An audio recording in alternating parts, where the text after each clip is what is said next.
여러분 안녕하세요. 진희연입니다.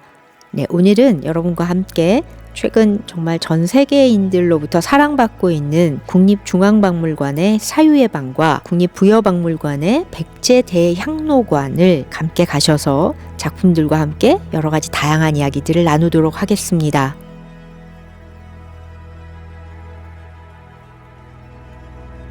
이 두 작품이 전시되어 있는 이 방은 우리가 이제 사유의 방이라고 부르고, 사유의 방이라는 이제 이름 자체가 이 두 부처가 이제 반과 사유하고 있다라는 거기에서 이름에서 따온 것인데요. 전시실도 상당히 아주 높게 평가되고 있습니다. 이 전시실은 2021년에 조성이 되었고요. 그 당시에 이제 민병찬 국박관장이 건축가인 최욱 선생한테 부탁을 해서 이 방을 만들었습니다. 전시장에 들어가시는 길에는 우리가 마치 어떤 신전에 들어가듯이 일상의 공간과 이렇게 약간 경계가 지어지는 듯한 느낌을 건축적으로도 주고 있습니다. 공간의 영적인 상태로 진입하는 그런 것을 경험하게 됩니다. 굉장히 큰 방이 있고요. 말씀드린 두 개의 불상이 둥그런 좌대 위에 각각 놓여 있습니다. 이 건축적으로 봤을 때 이 공간이 상당히 흥미롭다고 제가 느낀 것은 앞에서 말했던 그런 어떤 성전에 이르는 듯한 과정을 공간적으로 구현해 준 것도 그렇지만, 또 보면 벽을 약간 이제 이렇게 둔각의 벽을 만들었어요. 그러니까 네모 반듯하지 않고 벽이 위로 올라갈수록 위로 퍼지는 느낌을 줍니다. 그래서 그 위에 하늘에 무언가 하고 이렇게 닿으려고 하는 것을 형상화한 듯한 그런 느낌을 주고 있습니다. 그 원이라는 모티프를 굉장히 많이 썼습니다. 불상이 이렇게 올려져 있는 좌대도 동그란 형태고, 그 밑에 그 둘을 모두 품고 있는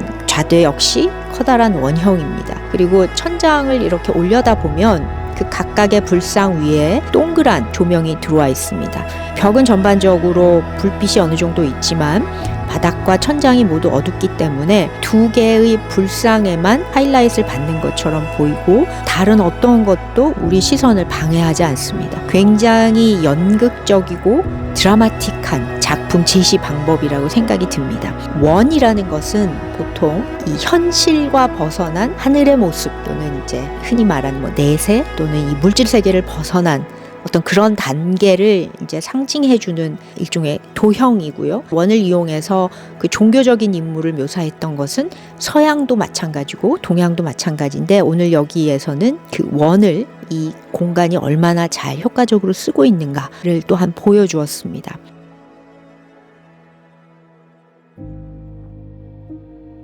먼저 금동미륵 방과 사유상 두 점은 식이나 형태가 비슷합니다. 먼저 국보가 되었다는 것을 알려주는 순서에 의해서 번호가 있는데요. 78호와 83호 두 개의 작품은 세계에 알려지기에도 한국 최고의 작품이라고 평가될 만큼 놀라운 작품입니다. 정확하게 신라냐 백제냐 이런 거에 대해서는 이제 약간의 이견이 있어서 우린 그냥 삼국시대 작품이다 이렇게 얘기하고 있고요. 78호의 경우에는 6세기 후반 제작된 것으로 보이고, 83호인 경우에는 7세기에 제작되었다 이렇게 알려져 있습니다. 원래 반가사유라고 하는 말은 이제 한쪽 다리를 가부좌를 틀고 그 오른쪽 다리를 주로 이제 들어서 왼쪽 무릎 위에 올리고 오른쪽 팔꿈치를 다리에 대는, 그래서 약간 사유하는 이런 형태로 만들어진 불상입니다. 원래는 이제 인도에서는 2세기부터 나타난다고 하는데요. 중국에 오면서 그 태자의 사유하는 모습, 이때 태자라 하면은 석가모니를 말합니다. 어떻게 이 어려움을 타개할 수 있을 것인가, 이런 이제 철학적 질문들을 생각하던 것에서 태자 사유상이라는 것이 이제 좀 유행하게 되고요. 그런데 한국에서는 지금 이 두 개의 국보처럼 태자가 아닌 미륵보살의 형태로 나타나고 있습니다. 이제 학자들은 이 당시에 삼국시대에 아마 미륵 신앙이 상당히 유행이었을 것이다 이렇게 얘기합니다. 그런데 미륵불은 엄청난 미래에 올 내세불입니다. 그리고 그 미륵불의 가장 큰 특징은 미래의 희망, 즐거움, 쉼, 어떤 긍정적인 단계를 설명하고 상징해 준다는 겁니다. 그래서 이 두 가지, 중생의 어려움, 중생이 겪고 있는 그 현실적인 고난을 사고하고 묵상하던 방가사유상이 미륵이라는 어떤 희망의 존재로 결부되어서 나타나는 것이 지금 여러분이 보고 있는 이 두 개의 불상의 모습입니다.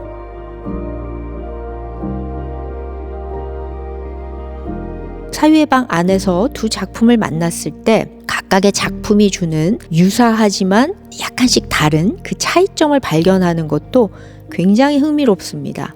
먼저 그 국보가 된 78호인 경우에는 상반신에 뭔가 이렇게 날개 옷처럼 화려하고 이제 밖으로 이렇게 퍼져 있는, 그리고 이제 띠가 좀 이렇게 내려와서 몸의 곡선에 따라서 흐르게 만들었습니다. 그래서 에 대한 표현이나 이 자락으로 어떤 장식성을 더해주고 있고요. 머리에 쓰고 있는 관도 그 일월, 그러니까 해와 달을 형상화한 그런 화려한 보관을 쓰고 있습니다. 반대로 83호의 경우에는 상반신의 그 목걸이로 여겨지는 이 목줄내에 있는 그 띠 말고는 완전히 장신구나 다른 옷을 입고 있지 않은 모습입니다. 그리고 밑에는 역시 하의가 그 상반신과 의자를 덮고 있는데 주름이 훨씬 더 두껍고 뭔가 이 묵직한 느낌을 줍니다. 저는 개인적으로 83호를 너무너무 좋아하는데요. 이 작품에는 이 상체와 하체 간에 약간의 대조가 있습니다. 상체는 극도로 단순하고요. 밑에 하의가 조금이라도 좀 더 무게감을 불상에 주고 있고, 그러면서도 약간씩 객구를 이루는 그런 형태를 가지고 있습니다. 이 두 작품은 1m가 조금 안 되는 크기로 당시로서는 상당히 비교적 큰 크기고, 이런 작품을 만들기 위해서는 이게 주물을 떠서 금속을 이용해서 이 형태를 잡고 그 형태 위에 이제 금으로 표면 처리를 한 겁니다. 전문가들이 모두 말하듯이 이런 정도의 높은 완성도를 만드는 것은 매우 어렵고, 이 디테일이 다 이제 정확하게 살아나면서도 작가가 전하고자 하는 이미지가 그대로 구현하기 위해서는 거의 한 30명 정도의 팀이 붙어서 이 작품을 제작했을 것이다 라고 얘기하고 있고요. 여러 번의 실수를 거쳐서 완성된 작품일 것이기 때문에 실은 상당한 제작 기간과 많은 비용이 발생했을 것이다 라고 지적하고 있습니다. 이 작품은 이제 둘 다 그 어떤 종교적인 도상이죠. 그래서 예술적으로도 뛰어나지만 제일 큰 목표는 이것을 바라보는 일반 국민들한테 이 작품을 통해서 많은 마음의 위안과 어떤 삶에 대한 감사, 그리고 내세에 대한 희망을 가지도록 해주는 그런 종교적인 목적이 가장 중요했다고 저는 생각합니다. 그런데 그 종교적 완성도 역시 너무너무 뛰어난 작품이죠.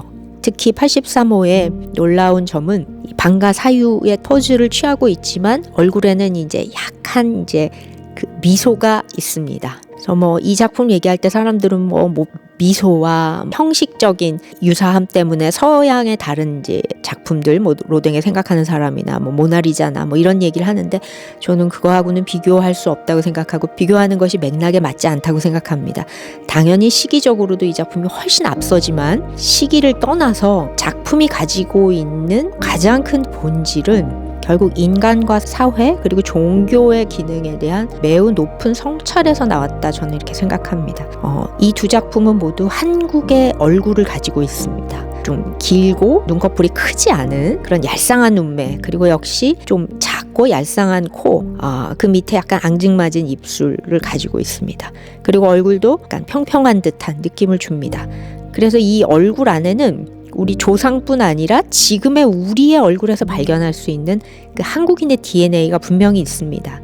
그런데 그 한국인의 DNA에서 머물지 않고 거기에서 약간 더 이상화된, 아름답기도 하고 그러면서 약간 신비스럽기도 하고 그런 얼굴의 외형의 어떤 특징이 있습니다. 또한 이들이 짓고 있는 이 옅은 미소는 결국 그 우리 조상들이 보여줬던 그 지혜의 한 표본이라고 생각하는데, 이 불상이 보여주는 것 같은 탈속과 영원으로 가려고 하는 그곳에서 발견할 수 있는 어떤 득도의 미소, 그러면서도 종교적인 심성, 이런 것을 정말 아주 결정체로 보여주고 있다, 이렇게 생각이 듭니다. 이 사유의 방이 여러 면에서 굉장히 뛰어나지만 이 두 개를 이렇게 전시함으로써 제가 처음에 서두에서 말씀드렸듯이 정말 한국 사람이라면 누구나 정확히 알고 그것의 가치와 예술적인 그 완성도 뿐만 아니라 과거 조상들이 보여줬던 어떤 지혜의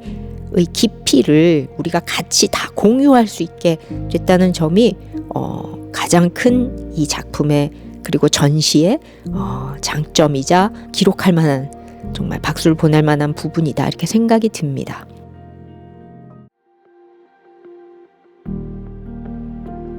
그 사유예방의 그 성공이 그 국박의 위상도 높여줄 뿐 아니라 우리나라 그 박물관이나 미술관에서 전시 방식에 대해서 다시 한번 생각하게 되는 계기를 마련해 줬습니다. 제일 중요한 것은 작품에 대한 정보를 주는 게 아니라 관객이 어떻게 그 작품을 경험함으로써 체화시키느냐, 이것에 그 방점을 찍게 됐죠. 그래서 국립미술관들이 지방에 여러 군데가 있는데 그들이 점차 그 소장품들 중에서 상당히 체험을 강화시켜주면서도 작품의 그 우수성을 알릴 수 있는 방법을 고려하기 시작을 했습니다. 부여박물관은 백제 금동 대향로를 소장하고 있고 그것을 위해서 단독 건물을 짓는 굉장히 야심찬 행보를 보이게 됐습니다. 그래서 5년여간의 준비를 걸쳐서 최근에 2025년 12월에 백제대 향로관을 오픈했습니다. 이 전시장은 당연히 부여박물관 내에 있지만 건축적으로는 이제 밖에 지어서 그것들을 같이 이제 연결시키는 방식으로 완성이 되었습니다. 많은 관객들이 최근에 그곳에 가고 있는데요. 이 작품을 전시한 방식은 사유예방과 유사한 면이 없지 않아 있습니다. 그 부여박물관의 3층에 가면은 이 금동관의 방이 있습니다. 어두운 복도를 향해서 걸어가다 보면은 이 설명과 함께 그 앞에 전시장이 나타납니다. 전시장은 역시 굉장히 넓은 공간에 대학로를 가운데 두고 있습니다. 그 조명과 여러 가지 위치나 이런 모든 면에서 우리의 그 관심을 딱 한 몸에 받고 있는 상태입니다. 사유예방처럼 전체 공간에서의 벽면은 이제 밖으로 갈수록 약간 벌어져 있는 그런 모습이고요. 전체적으로 방은 상당히 어둡습니다. 이 대학로관에는 향로의 여러 디테일들의 이미지를 벽면에 조그만하게 표현을 해 놓고 있습니다. 그래서 이 공간이 어둡지만 그 안에서 마치 숨은 그림 찾기처럼 여러 가지 정보들이 그 안에 숨어 있습니다. 대학로 위로 이렇게 펜스가 매달려 있는 듯하게 조성이 되어 있습니다. 그것이 조명과 여러 가지 밖의 공간하고의 또 다른 구분을 해주고 있습니다. 우리는 자연스럽게 대학로에게 아주 집중하게 되어 있는데요. 건축적으로 상당히 멋있게 잘 되어 있는 작품입니다.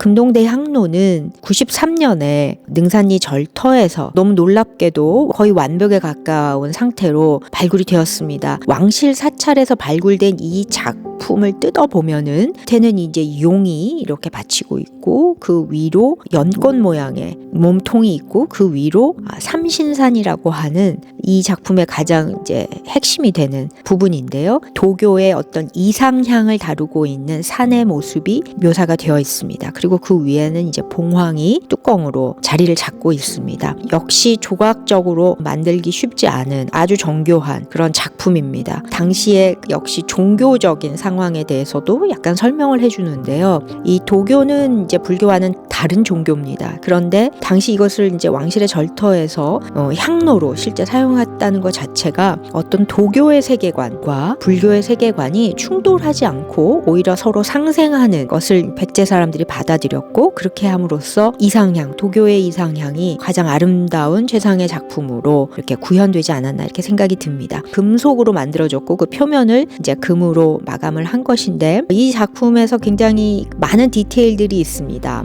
삼신산이라고 하는 그 도교의 일종의 이상향의 모습에는 여러 개의 산봉우리들이 있고요. 거기를 둘러싼 이제 5명의 악사들이 실제 악기를 연주하고 있고요. 그 산봉우리 안에는 여러 종류의 동물들이 있고 그 신선들이 있습니다. 그러니까 그 디테일을 하나씩 찾아보면 굉장히 많은 이야기들이 그리고 많은 등장인물들이 많은 형상들이 당시 어떻게 묘사되고 어떤 식으로 펼쳐지고 있는가를 보여주고 있습니다. 마치 한 편의 드라마 같은데요. 위에 이제 봉황까지 얹으면서 이것은 이제 완벽하게 어떤 신화나 우리가 꿈꾸는 어떤 현실을 벗어난 놀라운 공간을 구현해 주면서도 이 향로라고 하는 하나의 기능을 가진 물체로 완성했다는 것이 당시 상당히 주목할 만한 놀라운 부분이라고 생각이 듭니다.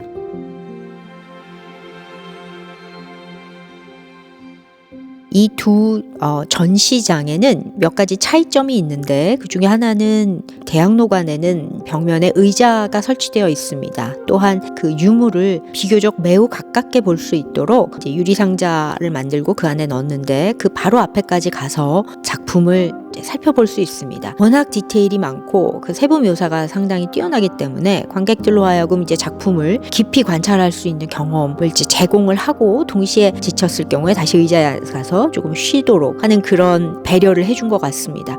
반대로 그 사유의 방은 의자가 없고 이제 유물을 직접 맨눈으로 볼 수는 있으나 거리가 있죠. 이제 이 작품에 가까이 갔을 때 뭔가 큰 사고가 나지 않도록 하기 위함도 있지만 저는 이 작품은 이제 디테일보다는 작품이 주는 전체적인 아우라 그 힘이 너무 커서 우리로 하여금 약간의 거리를 두고 오히려 이 작품을 감상하도록 하는 것이 더 작품 감상에 도움이 된다고 생각하지 않았나 이런 생각이 듭니다. 사유의 방이 원의 모티프를 여러 번 반복해서 쓴 것과는 약간 구분되어서 대학로관에서는 주로 이제 사각형이 육지, 땅을 이제 상징하는데 사각형을 좀 더 반복적으로 많이 쓰고 있습니다.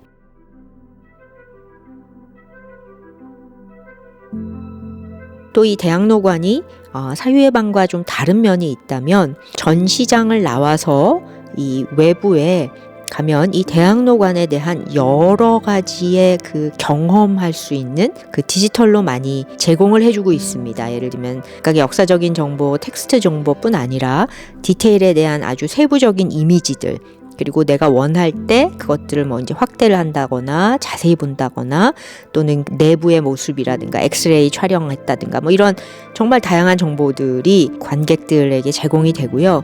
또한 이 박물관 자체가 1층 로비에 건물의 그 내벽을 이용해서 특히 이제 가운데 이 천장 부분을 이용해서 대학로에 대한 그 디지털 정보를 이 아이맥스 영화 보듯이 투사합니다. 정해진 시간에 관객들로 하여금 또 다른 경험을 할 수 있도록 도와주고 있습니다.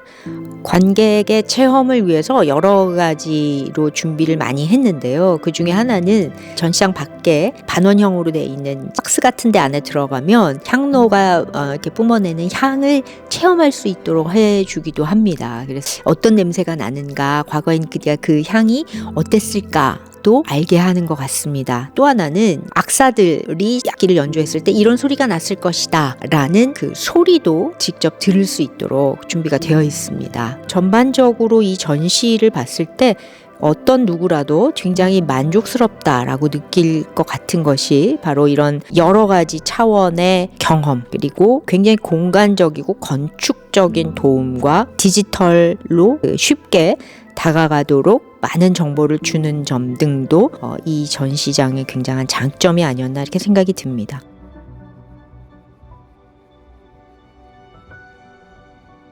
오늘 여러분들한테 같이 이제 3가지 작품을 봤습니다. 3작품 모두 다 분명하게 한국을 대표하는 너무나 그 명작들이고 또 상당히 오랜 시간 전에 만들어진 역사적인 작품들입니다. 예술적인 완성도도 너무 높지만 뿐만 아니라 이 작품들을 보면 그 당시 사람들하고 우리가 다시 만날 수 있다 이런 생각이 듭니다. 또한 오늘날 현재 그 관객들이 우리가 이제 굉장히 다양한 매체와 인터페이스에 노출이 돼 있는데 그것들을 만족시켜 주려고 하는 미술관의 노력들 그리고 많은 어떤 기술 일종의 자본을 집약해서 제시하고 있는 이런 특별관 제작 같은 것들은 상당히 동시대성을 잘 갖추고 있다 이렇게 생각이 들고요. 앞으로 더욱 많은 곳에서 이런 즐겁고도 유쾌하고 그리고 의미 있는 이런 전시들이 많이 속속 등장하지 않을까 기대해 봅니다.